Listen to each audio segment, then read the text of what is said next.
Endi bahvolni qaranglar. U kuni arqonim kesilib ketishiga ozgina qoldi, ko'rdilaring. Yana o'sha ahvolda shu protektorimni o'zim bilan olmadim. Yana mana kesib yoradigan joyini endi kesadi ostri.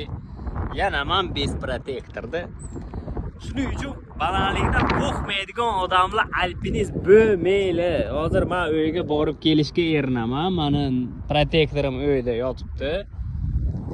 Va so'mkamga solsam kimdir meni bo'ynimdan bo'g'ib uradi-da, shu Yusuf nimaga so'mkangda turibdi deb. Shu uyda turish kerak bu narsa, men ishda yurishim kerak. Hozir uyga borib kelishga erinaman. Olib kelmayman, tavakkal tushaman. Mana shunaqangi suluvchi ko'p bo'lgan, shu tavakkal qilib tushib boraman.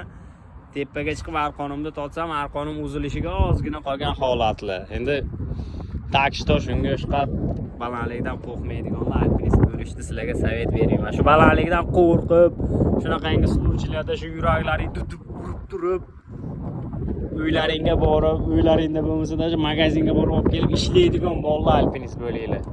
Qo'rqmaydigan bolalar umuman alpinist bo'lmaylar. Tavakkal endi tushaman, tortilib ichkariga kirib ishlashim kerak, oyni yurishim kerak. Xudo xolisa hech narsa qilmaydi.